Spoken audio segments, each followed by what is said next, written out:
आपका आशीर्वाद लेकर इस खेला का प्रारंभ करते हैं। करिए। क्या अभी मजा आएगा ना भिड़ो। अंजना जी गलत है या मैं जस्टिफाई क्यों नहीं करूंगा? फिर जस्टिफाई कर। अरे और मैं आपकी हमें मिला दूं? हिंदू ब्राह्मण को आप प्रोस्टिट्यूट अंजना जी मेरा ठीक नंबर है, पूरा कर लें दीजिए, पूरा और मेरे ख्याल से तो ये विषय सही पे है या चर्चा नहीं होनी है? चाहिए। नहीं, उसी पे होनी चाहिए, उसी पे होनी चाहिए। इसमें क्या है? महाभारत मान लीजिए गलत बोला तो आगे महाभारत आप बढ़ते हैं। सबने पढ़ी सुनी होगी। हाँ। अश्वत्थामा हतः नरोवा कुंजरोवा। हाँ। नरोवा कुंजरोवा भी सुन लिया होता द्रोणाचार्य ने तो महाभारत का रिजल्ट कुछ और होता। जब जो समझदार लोग हैं, मैं ब्राह्मण समाज के कह रहा हूँ, जो बुद्धिजीवी लोग हैं, विद्वान लोग हैं, आज भी मेरे घर पे 100 ब्राह्मण आए सुबह बैठ के चाय पी के गए और ये कह के गए कि हमने पूरा भाषण सुना है, उसमें कुछ भी आपत्तिजनक नहीं है, आपकी कोई गलती नहीं। लेकिन 100 ब्राह्मण जो घर पे नहीं आए उनके लिए कह दीजिए कि नहीं तो आपका मैं कितनी बार माफी मांगू आ किसी जाए। बात के लिए? और जो मुझे जो गाली बकी जा रही है सोशल मीडिया पर, मेरी गर्दन काटने पे इनाम घोषित किया जा रहा है, उसके लिए भंडारी जी माफी मांगेंगे? मेरी माँ बहनों को लेकर गाली बकी जा रही है सोशल मीडिया पे, मैंने तो किसी को गाली नहीं दी। सर्जन से जुदा की कोई बात नहीं कर रहा है। अरे सुनो, आप वो मिश्रा वकील है वहां का ग्वालियर का, उसने 11 लाख रुपए इनाम घोषित किया है। तो राजकुमार भाटी गर्दन काट देगा उसको 11 लाख रुपए। क्या आप माफी मांगेंगे उसके लिए? आप वापस से पहले बताइए, आप माफी मांगेंगे? आज तक के नंबर 1 शो पे देख रही है कि भाटी जी कह रहे हैं कि कंटेक्स्ट में उन्होंने जो ब्राह्मण समाज को प्रोस्टिट्यूट। तो चलिए शुरू करते हैं।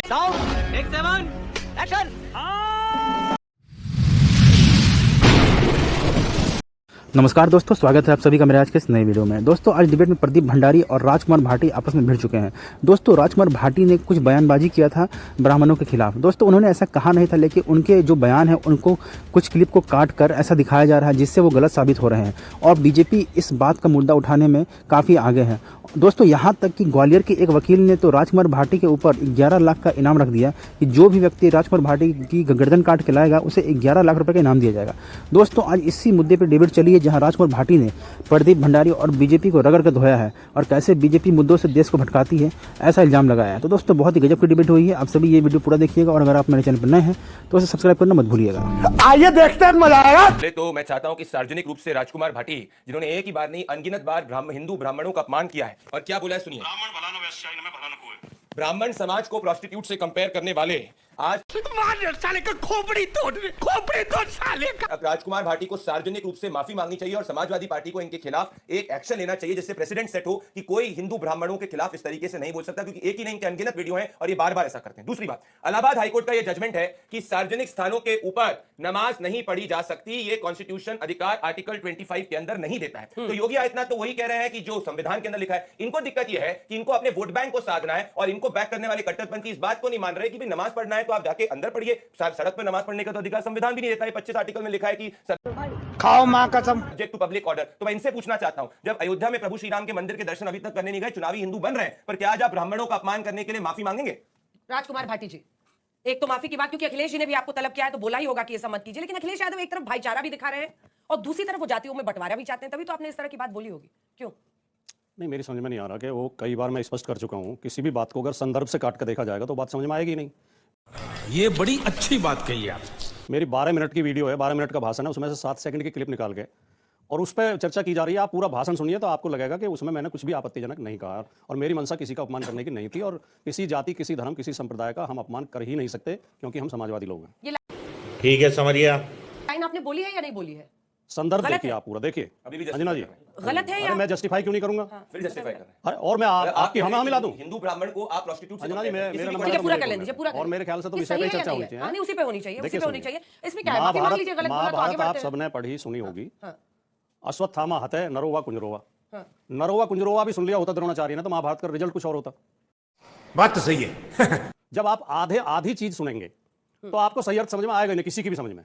जो समझदार लोग हैं, मैं ब्राह्मण समाज के कह रहा हूं, जो बुद्धिजीवी लोग हैं, विद्वान लोग हैं, आज भी मेरे घर पे 100 ब्राह्मण आए सुबह बैठ के चाय पी के गए और ये कह के गए कि हमने पूरा भाषण सुना है, उसमें कुछ भी आपत्तिजनक नहीं है, आपकी कोई गलती नहीं है। लेकिन 100 ब्राह्मण जो घर पे नहीं आए उनके लिए कह दीजिए कि नहीं तो आपका मैं कितनी बार माफी मांगू आ किसी जाए। बात के लिए? और जो मुझे जो गाली बकी जा रही है सोशल मीडिया पर, मेरी गर्दन काटने पे इनाम घोषित किया जा रहा है, उसके लिए भंडारी जी माफी मांगेंगे? ये बड़ी अच्छी बात कही आप।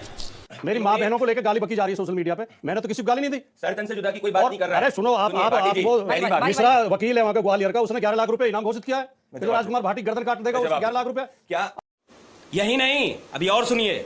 आप माफी मांगेंगे उसके लिए? आप वापस से पहले बताइए, आप माफी मांगेंगे? आज तक के नंबर 1 शो पे देख रही है कि भाटी जी कह रहे हैं कि कंटेक्स्ट में उन्होंने जो ब्राह्मण समाज को प्रोस्टिट्यूट से कंपेयर करा है, सही है। सुनिए एक और इनका बयान। लोग रोजाना सुबह प्राय निकलते हैं, किसी अब ये चर्चा ही विषय बदल गया। लेकिन ज्यादातर आपने 2 लोगों को निकलते हुए देखा होगा। एक सुबह तिलक लगा के, पंचांग बगल में दबा के, निकलता है एक आदमी, तिलक लगाकर पंचांग दबाकर निकलता है और उसको कह रहे हैं कि ये बहरूपिया है। अच्छा, क्या भाटी कोई जी पे ही मौलाना- बहस करनी है, भाटी जी पे ही नहीं, बहस करनी क्योंकि है। समाजवादी पार्टी के रिप्रेजेंटेटिव है, ये समाजवादी पार्टी की पॉलिसी है। अगर इनकी होती भाई, जल्दी इनकी से होती तो जवाब क्या जल्दी से कहना जवाब है? दीजिए। किसी मौलाना आपको बोला कि जाके हिंदू लड़की का जबरन धर्मांतरण करते हो, टोपी पहनकर और करके बोला, ऐसा बयान दिया हो किसी कॉन्टेक्स्ट में, तो ये है इनका तुष्टीकरण। ये नमाज तो बहाना है। ये केवल जो भोले भाले हिंदू हैं, जो सीधे हिंदू हैं, उन्हें ये दिखाने के लिए कि हम मुसलमानों को औकात में ला रहे हैं, उनकी वोट हासिल करने के लिए। इनका असली निशाना दलित और पिछड़े हैं। पश्चिम बंगाल में जो 70% आरक्षण ओबीसी का है, वो इन्होंने आज 7% कर दिया है, जबकि मंडल आयोग की रिपोर्ट के अनुसार 27% है।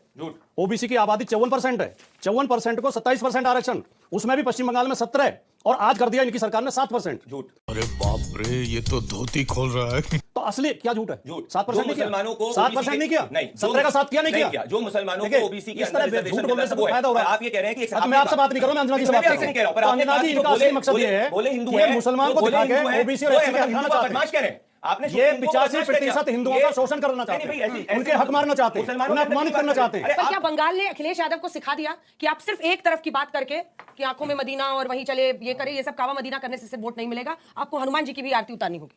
देखिए, भारत की राजनीति में शायद मुलायम सिंह यादव जी से बड़ा हनुमान भक्त कोई और नेता हो। वे हनुमान के भक्त थे, हनुमान की पूजा करते थे हमेशा।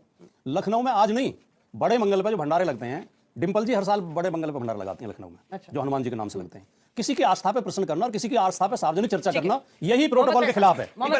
ये बड़ी अच्छी बात कही आप। सबकी अपनी अपनी आस्थाएं हैं। हिंदुओं को बदमाश हम हनुमान जस्टिफाई किया, ये बहुत बड़ी बात है। अगर ये कोई दूसरे धर्म की बात होती तो सरकार घोर जातिवादी व्यक्ति हैं, इन्हें केवल ब्राह्मण दिखाई दे रहा है, बाकी देश दिखाई नहीं दे रहा। ये केवल ब्राह्मण पर चर्चा करना चाहते हैं, घोर जातिवादी व्यक्ति हैं। ये आपकी पूरी डिबेट को एक जाति पे ले जाना चाहते हैं। ये घोर जातिवादी व्यक्ति हैं। हम पूरे समाज पे बात कर रहे हैं, इन्हें केवल ब्राह्मण पर चर्चा करनी है। ठीक है, एक से वापस आ रहे हैं भाटी जी, लेकिन आप उन पर जातिवाद का आरोप लगा रहे हैं। जाति की बात आपने कही जिसको लेकर ये बवाल छिड़ रहा है, और हमारी यही कोशिश है कि आप डिबेट में आइए, अपनी बात रखिए, आगे बढ़िए। मैं आपने जो भी बोला मेन सवाल पर आइए। मुझे जितना याद है, राजकुमार भाटी हल्ला बोल के हर शो में कहते थे कि धर्म हमारे लिए निजी आस्था का विषय है, हम धर्म की दुकान नहीं लगाते, हम धर्म पे राजनीति नहीं करते। तो फिर आज वीडियो क्यों डालना पड़ रहा है, ये मेरा प्रश्न, इसका तो जवाब ही नहीं आया। ये तो आज के युग में हर व्यक्ति, किसी को बुखार भी होता है उसे भी सोशल मीडिया पर डालता है, किसी ने व्रत रखा है, कोई पूजा कर रहा है, कोई क्रिकेट खेल रहा है, सब डालते हैं। ये तो आजकल है, आम प्रचलन है। फिर ये खिल्ली उड़ा रहे हैं। एक हिंदू महिला अगर व्रत करती है तो उसका अपमान कर रहे हैं, ऐसा मुसलमानों में क्यों नहीं बोलते? वोट बैंक पे बोलो एक मौलाना टोपी हमारे पहनकर भाई भंडारी को क्या हो गया, ये विषय से पलट रहे हैं। हिंदू धर्म की ये गाड़ी को ट्रैक से बाहर ले जा रहे हैं। आपको एक्सपोज कर बताइए भला। आपका चेहरा ये तैयारी करके नहीं आए, विषय की जानकारी नहीं चलिए, है। तो हमें फैसला जल्दी से आप और इसीलिए आज आप हारोगे। अखिलेश यादव अगर चुनाव हारेंगे तो उसका जिम्मेदार राजकुमार भाटी हो। देखिए, कल सुंदरकांड का पाठ चल रहा था, मैं भी वहां पर गया था। बहुत अच्छी पंक्ति उसमें आई, जहां सुमति तह संपत्ति नाना, जहां कुमति तह विपत्ति निदाना। सुमति होगी तो संपत्ति आएगी और कुमति होगी तो विपत्ति आएगी, इसलिए हम सुमति से चले और कुमति से बचे। जो सही बात है उसको स्वीकारें। बिल्कुल अंजना जी, मैं थोड़ा सा इस बात को आगे बढ़ाना चाहूंगा। देखिए, यदि किसी को जाति के नाम पर मंदिर में नहीं घुसने दिया जाएगा, किसी दूल्हे को इसलिए घोड़ी से उतार दिया जाएगा कि वो अमुक जाति का है, तो मैं उसका विरोध करूंगा, मैं भी इस देश का नागरिक हूं। लेकिन मैं जब